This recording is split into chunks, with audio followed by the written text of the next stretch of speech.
Азан KZ Ислам порталы ұсынады. Ұстаз Ерсін Әмре Абу Юсуфтың Құран тәпсірлері бойынша бейне дәрістерінің топтамасы.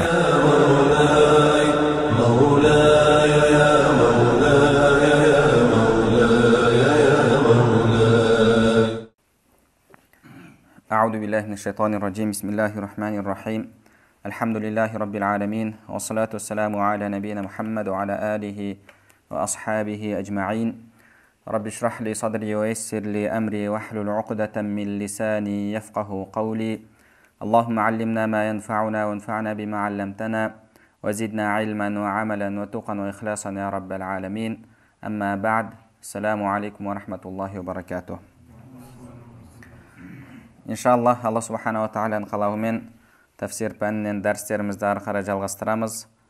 Біз сіздермен өткен аптада Алла Субхана ва Тағаланың мұнафиқтерге берген мысалымен тоқтаған болатынбыз. 20-ші аятқа келіп, Алла Субхана ва Тағала бірінші Бақара сүресінің басында мүминдердің сипатын келтірді, одан кейін кәпірлердің сипатын келтірді, үшінші мұнафиқтердің сипатын келтірді, және мұнафиқтерге байланысты екі мысал Алла Субхана ва Тағала бізге келтірді. Жалпы адамзат қарап отыратын болсақ, мұсылман, кәпір, мұнафиқ үшке бөлінеді екен. Мұнафиқ ол кәпір, бірақ кәпірлікке тағы да алдауды қосқандықтан да оған мұнафиқ деген атау берілді. Яғни ол өзінің кәпірлігін, жүрегіндегі күпірлікті жасыратын адам. Жалпы мүкәлләф адамдар үш түрлі екен. Мүкәлләф адамдар, яғни құлшылық жасауға міндетті болған адамдар үш түрлі. Мүкәлләф дегеніміз ақыл есі дұрыс, балиғатқа жеткен адам. Ол адамнан Алла Субхана ва Тағаланы танып, құлшылық жасау талап етіледі. Бұндай адамды не дейді? Мүкәлләф дейді. Ла юкаллифуллаху нафсан илля вус'аха деп Құранда айтылады ғой. Алла Тағала адамға шамасынан тыс нәрсені жүктемейді дейді. Юкаллифу бұл жүктеу. Мүкәлләф сол жүкті қабылдайтын адам. Яғни дінді қабылдайтын адам. Бұл ақыл есі дұрыс, балиғатқа жеткен адам. Ал балиғатқа жеткен ақыл есі дұрыс адамдар мұсылман адам. Алла Субхана ва Тағала бізге оның сипатын келтірді. Кәпірлер және мұнафиқтер. Осы үш түрлі мүкәлләф адамдарды келтіргеннен кейін Алла Субхана ва Тағала барлығына мына жерде құлшылық жасау керек екендігін білдіріп ары қарай Я айюхан насу абуду раббакумуллази халақакум уаллазина мин қабликум лааллакум таттақун дейді. Ей адамдар, сендерді және сендерден бұрынғыларды жаратқан Раббыларыңа құлшылық етіңдер. Сонда тақуалыққа қол жеткізерсіңдер деді. Алла Субхана ва Тағала мүкәлләф адамдардың түрлерін айтты да, одан кейін тәклифті, яғни міндет болған нәрсені ары қарай баяндап жатыр. Я айюхан нас, ей адамдар, у'буду раббакумуллази халақакум уаллазина мин қабликум. Сендерді және сендерден алдыңғыларды жаратқан Аллаға құлшылық жасаңдар дейді. Лааллакум таттақун, сол кезде тақуалыққа қол жеткізерсіңдер дейді.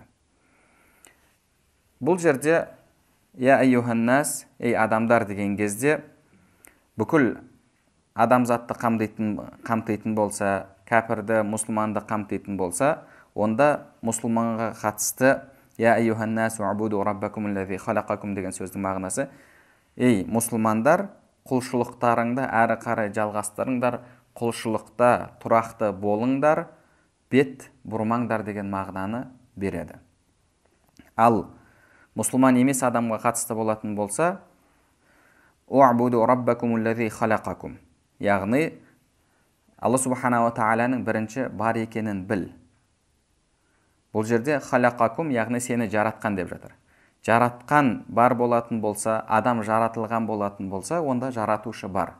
Яғни сен сол жаратушыны ізде, жаратушыға қатысты мәселелерді іздеп, ақиқатқа қол жеткіз дейді. Адам ақиқатқа қол жеткізу үшін ізденуі керек. Мысалы, кәпір адам бар, ол басында дұрыс емес мәліметтерді көтеріп жүр. Әлемге қатысты, жаратылысқа қатысты, Аллаға қатысты, немесе оның басына мүлдем Құдай жоқ деген мәліметті тығып тастаған. Енді бұл адам Алла субханала тағаланы табуы керек, ақиқатты табуы керек, құлшылық жасауы керек. Яғни сол үшін Алла субханала тағала «Аллази халақакум» сендерді жаратқан деп жатыр. Сен өзіңді өзің жаратып алдың ба? Жоқ, жаратып алған жоқсың. Құранда Алла субханала тағала айтқандай: «Ам хулиқу мин гайри шайин ам хумул халиқун». Олар еш нәрсесіз жаратылды ма? Еш нәрсесіз жаратылғандықтарына дәлелдері бар ма? Немесе ам хумул халиқун, олар өздері жаратушы ма деді. Ешкім мен жаратушымын деп айта алмайды. Яғни ол адам өзінің жаратылысы екенін білу керек. Ондай болатын болса, жаратушы бар. Жаратушыны іздеу керек. Жаратушы кім? Қандай сипаттарға ие болу керек? Жаратушы жайында, мысалы, басқа дін өкілдері не айтып жатыр? Олардың айтып жатқаны қаншалықты ақылға сыйымды, қаншалықты адамның табиғатына, фитратына сай келеді? Осының барлығын ол қарастыруы керек. Және Алла субханала тағаланы танып, Аллаға құлшылығын жасауы керек.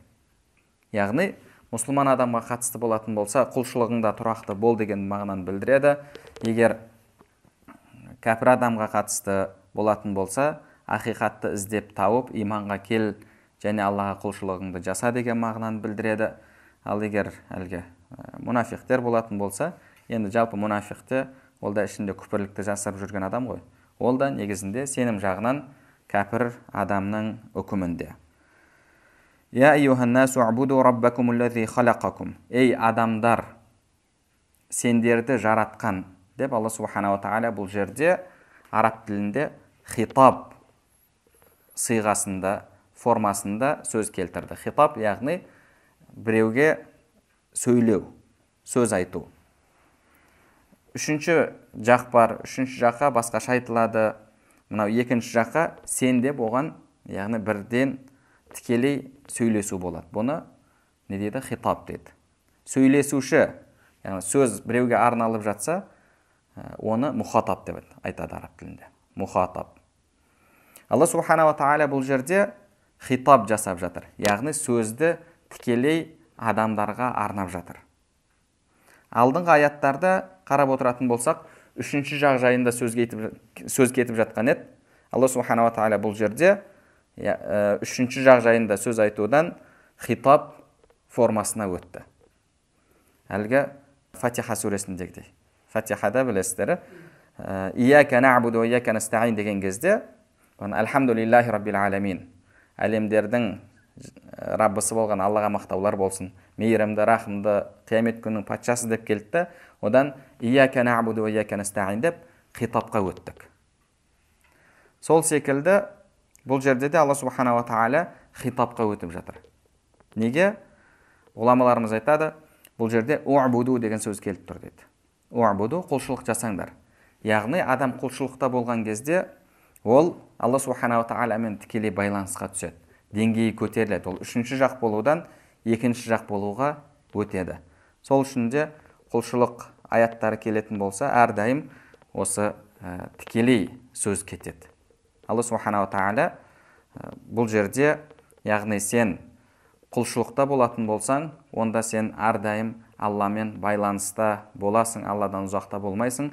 Екінші жақтағы, тіл жағына келгенде, екінші жақтағы мұхатаб адам боласың деп айтып жатыр. Және одан кейін жалпы құлшылықта ауыртпашылық бар өзіндік. Мүлдем жеп жеңіл деп ешкім айта алмайды. Сол үшін де ғұламаларымыз адамға сабырдың үш түрі керек дейді.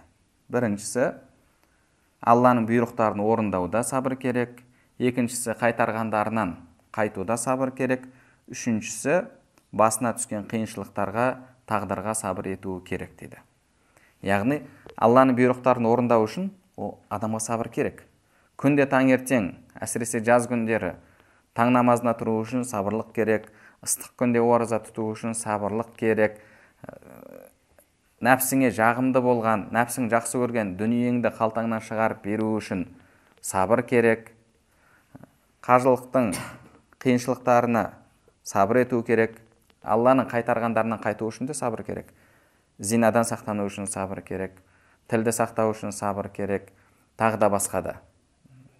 Жеңіл жолмен ақша табудан өзіңді тосу үшін, нәпсіңді тыю үшін сабырлық керек.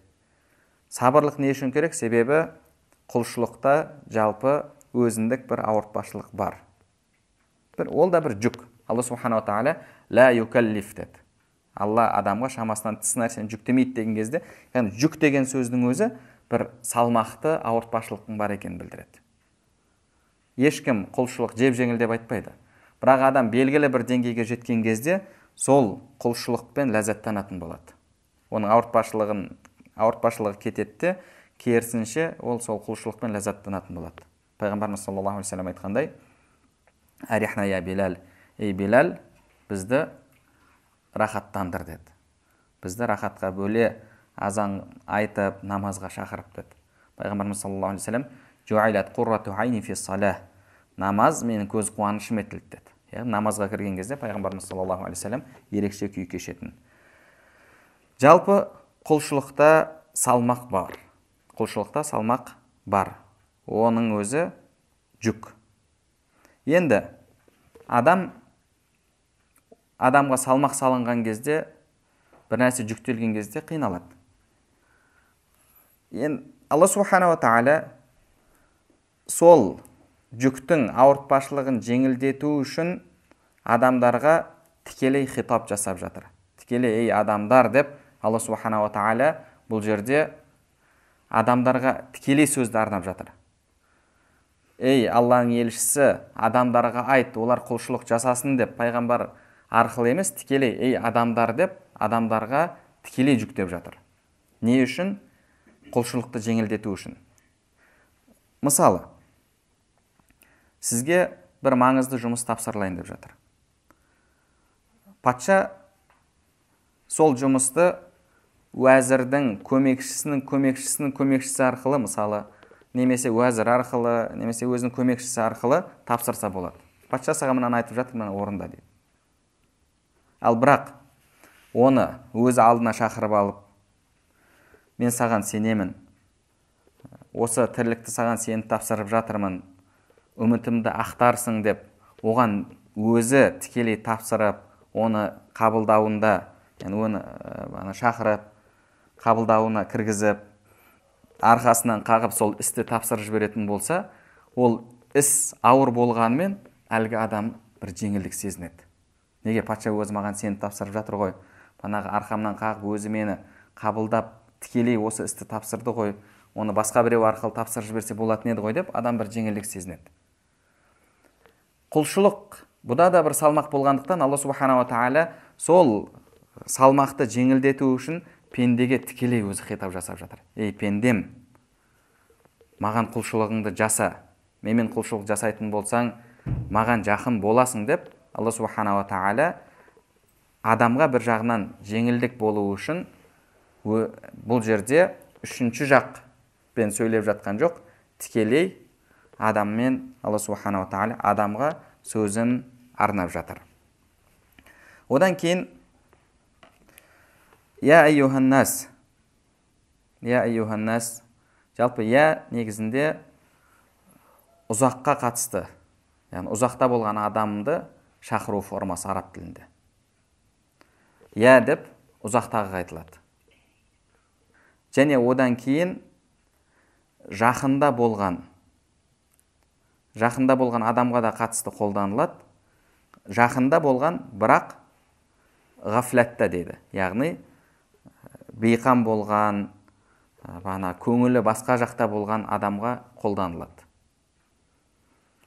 Алла субханала тағала бұл жерде адамзаттың ғафләтта екендігін еске салып жатыр. Және сондай-ақ мұсылман пенде, ол негізінде Алла субханала тағалаға жақын. وَنَحْنُ أَقْرَبُ إِلَيْهِ مِنْ حَبْلِ الْوَرِيدِ. Жалпы біз адамзатқа күре тамырынан жақынбыз дейді. Бірақ адам кейде құлшылықты тастаған кезде, немесе мұсылман адам сәл ғафлатқа түсіп қалған кезде Алла субханала тағаладан ұзақтап қалады.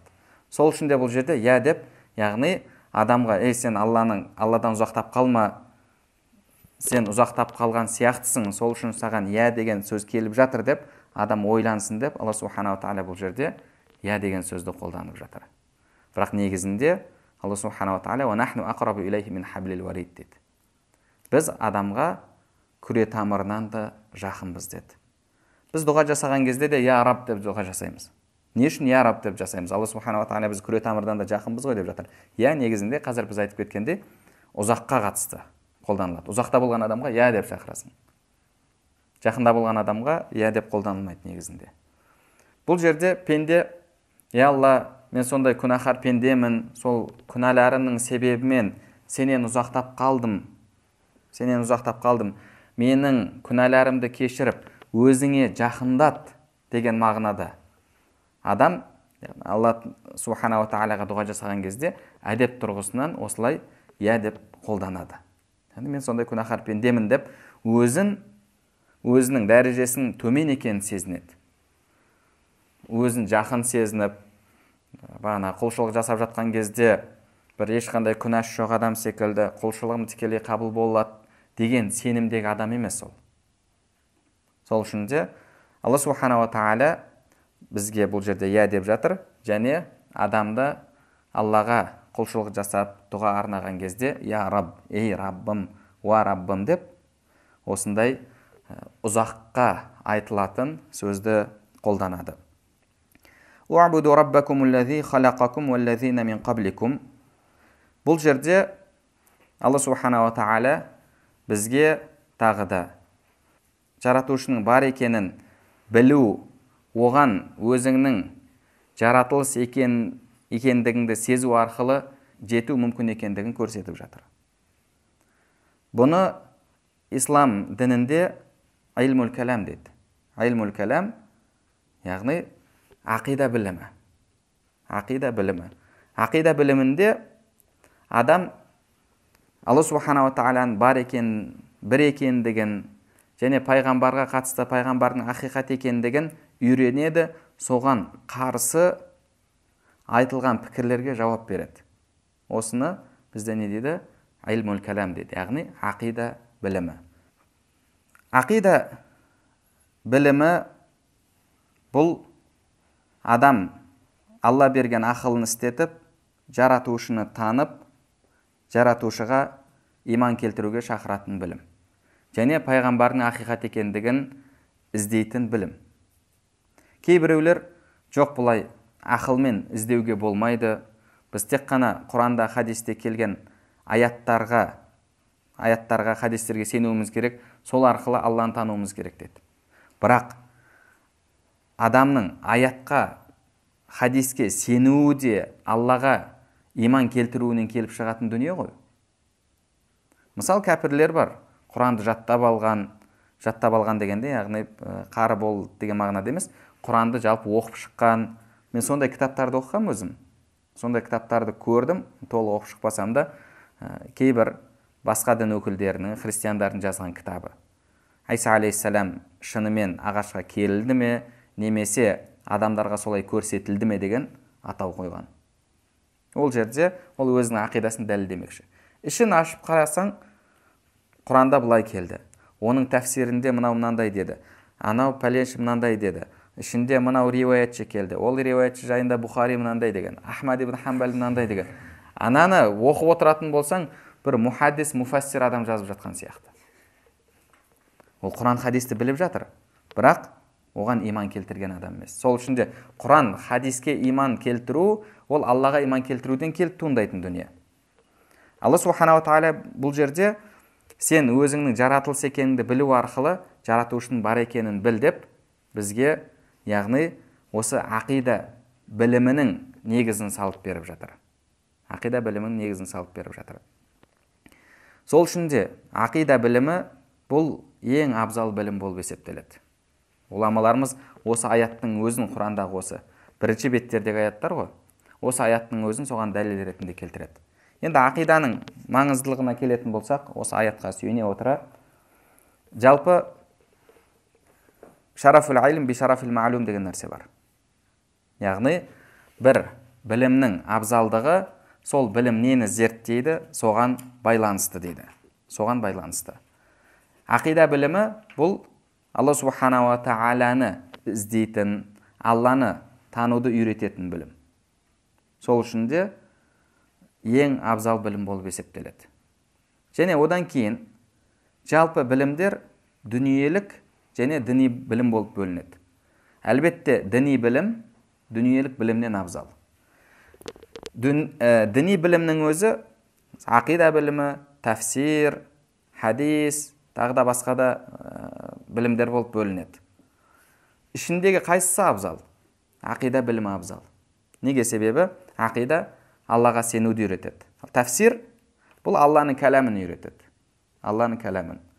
Яғни сен бірінші Аллаға сенесің, одан кейін Құранды Алланың кәләмі деп зерттейсің. Хадис Пайғамбарымыз саллаллаху алейхи вассалам сөзін зерттейді. Сен бірінші Аллаға сенесің, Пайғамбардың Алланың елшісі екеніне сенесің, одан кейін барып хадисті зерттейсің.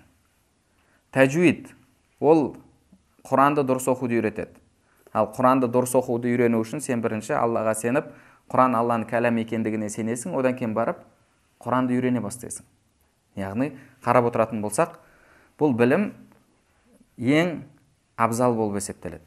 Және одан кейін қайсы бір білімнің абзал екенін білу үшін оның қарама қайшы жағында қарауға болады. Енді иманның қарама қайшы жағы ол күпірлік. Ал күпірлік ең жаман нәрсе. Ондай болатын болса, сол адамды күпірліктен шығаратын, Алланы танытатын білім бұл ең абзал білім болып есептеледі. Және сондай-ақ ақида біліміне насих мансух деген нәрсе кірмейді. Білесіздер, фиқ мәселесінде, шариғат мәселелерінде үкімі жойылған, мынандай деген мәселелер болады. Насих мансух. Ал бірақ ақида білімінде насих мансух деген нәрсе жоқ. Адам алейхиссаламдағы ақида сол Пайғамбарымыз саллаллаху алейхи вассаламға түскен ақида. Арасында ешқандай айырмашылық жоқ. Және одан кейін Құранда қарайтын болсақ, ең абзал делінген аяттар ақида тақырыбын қозғайтын аяттар. Алхамдулиллахи раббил алемин ар-рахманир рахим малики яумиддин ияка нa'буду ва ияка настаин. Ішінде жалпы Алла субханала тағаланың бар екендігі, бір екендігі, Аллаға құлшылық жасауымыз керек екендігі қамтылады. Аллаху ла илаха илля хуал хайюл қайюм. Аятул Курси. Қул хуаллаху ахад. Сулусул Құран, Құранның 1/3 бөлігі деп аталған. Қарап отыратын болсақ, барлығы Алланың барлығын бірлігін, яғни ақиданы қозғайтын аяттар. Тура сондай сауап, сондай абзалдық, мысалы бана уасалунака анил махид, олар сенен хайыз жайында сұрайды, немесе я аyyuhallazina amanu idza tadayantum bidaynin ila ajalin musamma faktubuh, қарыз берсеңдер, қарыз алсаңдар жазып қойыңдар деген секілді аяттарға сол сауап берілген жоқ. Бұл да болса, яғни ақиданың маңызды екендігін білдіреді. Одан кейін Құранда қарап отыратын болсақ, жалпы Алла субханала тағала мысалы Адам алейхиссаламды жарататын кезде періштелер айтты: "Атажалу фиха ман юфсиду фиха ва ясфику дима". Сен жер бетінде қан төгіп бұзғыншылық жасайтын адамдарды жаратасың ба деді. Яғни сен хакимсің, сен данасың, сенің әрбір ісіңде даналық бар. Ал жер бетінде бұзғыншылық жасайтын адам жарату ол даналыққа сай емес деген секілді олар өздерінің пікірін білдірді. Алла субханала тағала инни а'ламу ма ла та'ламун.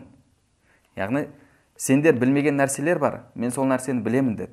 Және Адам алейхиссаламның абзалдығын білдіру үшін уаллама Адам ал-асмаа куллаха сумма арадахум алал малаика. Сол есімдердің барлығын үйретіп, кейін періштелері кән сендер айтыңдаршы деді. Яғни қарап отыратын болсақ, Алла субханала тағала мен айттым болды деп жатқан жоқ, қабылда деген жоқ. Оларға осы истидлал, яғни дәлелмен Алла субханала тағаланың өзінің ісінің дана екендігін, ісінде даналық бар екендігін көрсетіп жатыр. Но қазіргі кезде кейбіреулер бар ғой, жоқ оны ешқандай сен ақылыңды істетпе, тек қана мынау келді болды қабылда деп. Алла субханала тағала бізге керісінше солай дәлел іздеуді үйретіп жатыр. Және сондай-ақ Құранда Алла субханала тағала пайғамбарлардың бізге оқиғаларын, қауымдарымен болған сөздерін келтірді. Сонда «Я Нуху қад жадалтана фа аксарта жидалана». Ей Нух, сен көп бізбен таластың деп жатыр. Нух алейхиссалам олармен фиқ мәселесінде, дәрет мәселесінде таласқан жоқ қой. Алланың бар екендігінде, бір екендігінде, Аллаға құлшылық жасау керек екендігі, пұттарға табынуға болмайтындығы, осы мәселелерде таласты. Ал ақида білімі негізі, айлмул калам негізінде сол Алланың бар екендігін, бір екендігін, пайғамбардың хақ екендігін дәлелдеп, соған қарсы жауап беретін білім. Соған қарсы жауап беретін білім. Ал қарап отыратын болсақ, бұл пайғамбарлардың ісі. Және Алла субханала тағала Құран кәрімде кез келген мәселеге қатысты ақли дәлел келтіреді. Адамның ақылын қозғайтын дәлел келтіреді.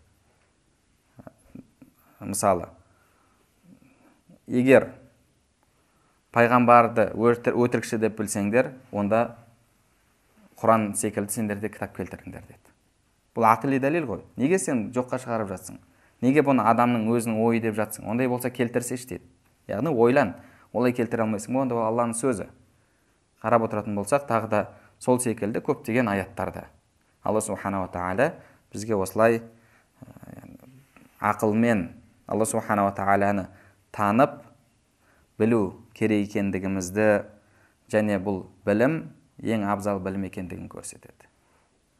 Ғұламаларымыз осы «Әлләзи халақакум аллазина мин қабликум» дегеннің өзі соны білдіреді деді. Бұл жерде жаратылысты көріп, жаратушыны тану деген мәселе бар. Бұл ақида біліміндегі мәселе. Алланы тану жолдары. Соның бірі жаратылысқа қарайсың, жаратылыстың үйлесімділігін қарайсың, қаншалықты әрбір нәрсенің өзінің орнында екенін қарайсың. Яғни бұны бір жаратқан бір құдірет бар. Ол құдірет білімді, барлық нәрсеге күш жетеді, дана. Неге себебі әрбір іс, әрбір нәрсе өз орнында. Алла субханала тағала Құран кәрімде айтқандай: «Фаржи аль-басара хал тара мин футур». Көз жүгіртіп қараш, мына жерде мына нәрсе былай емес деп қай жерде айта аласың деді. Соның барлығын көрген кезде адам, бұл өзінен өзі кездейсоқ бола салатын нәрсе емес қой дейді. Дұрыс па? Мысалы, бағанағы сен бір қап ойыншықты алдың да, етіп қапты сілкіп жібердің. Ол кездейсоқ келіп, барлығы әрқайсысы өзінің орнында тұрып, мысалы қоянның жанына мынау тұрып қалып, жанына анау несі, ағаш тұрып қалып, басқа болып қалып, жанына үй тұрып қалып, мысалы арнайы құрастырған кездегідей тұрып қалу мүмкін ба? Мүмкін емес қой нәрсе. Енді қалайша кездейсоқ барлығы, кез келген нәрсені іздеп қарасаң, субханалла, әр нәрсе өзінің орнында. Мына нәрсе былай екен ғой деп айта алмайсың. Әлгі бір оқиға бар ғой. Әкесі баласымен бірге талдың түбінде отыр екен деді. Баласы: қараш, Құдайдың құдіретін қараш, Алла қандай шебер, әрбір нәрсе өзінің орнында десе, баласы отырып: әке, қараңызшы, мынау жұқа, мынау жапырақтары жұқа, сондай қарбыз, жемісі үлкен. Ал енді мына біз отырған үлкен тал, алма талы, бірақ жемістерін қарасаң кішкентай. Негізінде үлкен талда үлкен жеміс тұру керек, жапырағы кішкентай неді, кішкентай жеміс тұру керек қой деген секілді өзінің бала пікірімен, бала ойымен пікір айтады. Сол жерде бір алма үзіліп түсіп, баланың басына тиеді. Бала ай-бай басым деп жылап жатса, әкесі: қарбыз болмағанына Құдайға шүкір деп айт деп. Яғни қарбыз болса, ол сол жерде өліп кетер еді. Әр нәрсе өзінің орнында. Әр нәрсе өзінің орнында. Бізге осыны үйрететін білім ақида білім. Алла субханала тағала бізге осы жерде айтып жатыр: «Уъбуду раббакум аллази халақакум валлазина мин қабликум лааллакум таттақун». Сендерді жаратқан және сендерден алдыңғыларды жаратқан деді. Ғұламаларымыз айтады, яғни адамның құлшылық етуіне себептердің бірі ол Алланың жаратқандығы деді. Алла бізді жаратты, біз Алла субханала тағала құлшылық жасауымыз керек. Алла субханала тағала бізді жаратып, бізге рызық несібе берді, сол үшін біз Аллаға құлшылығымыз жасауымыз керек. Бұл біздің міндетіміз болады. Бұл бізге міндетіміз болады. Бұл бізге міндет болып табылады. Біз негізінде бұл нәрсеге ешқандай бір сауап Алладан талап етуге, бір ақы талап етуге лайықты емеспіз. Біздің оған ақымыз жоқ.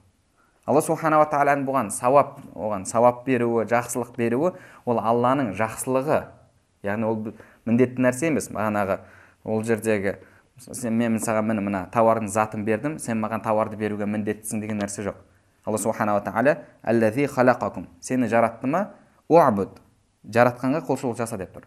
Сені жаратты, саған рызық несібе берді ма, болды, сен құлшылық жасауға міндеттісің. Уаллазина мин қабликум, және сенен алдыңғыларды деді. Яғни мен бүгін сені жаратып саған нығметімді бүгін беріп қойған жоқпын. Сенің әке-шешеңді, сенің ата-бабаңды жараттым. Солар арқылы сен дүниеге келдің. Яғни сен дүниеге келмей тұрып, мен саған нығметімді беріп қойдым, және құлшылық жасауға лайықпын деп Алла субханала тағала осы жерде айтып жатыр. Лааллакум таттақун, солай істейтін болсаңдар, сендер тақуалыққа жетерсіңдер дейді. Ар жағында Алла субханала тағала яғни тағы да өзінің бізге қандай жақсылықтар бергендігі жайында тағы да мәселелерді қозғайды. Оны Алла нәсіп етсе, иншалла келесі дәрісімізде үйренерміз. Алла субханала тағала бәрімізге пайдалы білім нәсіп етсін, білімдерімізге амал етуімізді және амалдарымыздың қабыл болуын нәсіп етсін. Субханакалла бихамдика, ашһаду ан ла илаха илля анта, астағфирука ва атубу илейк.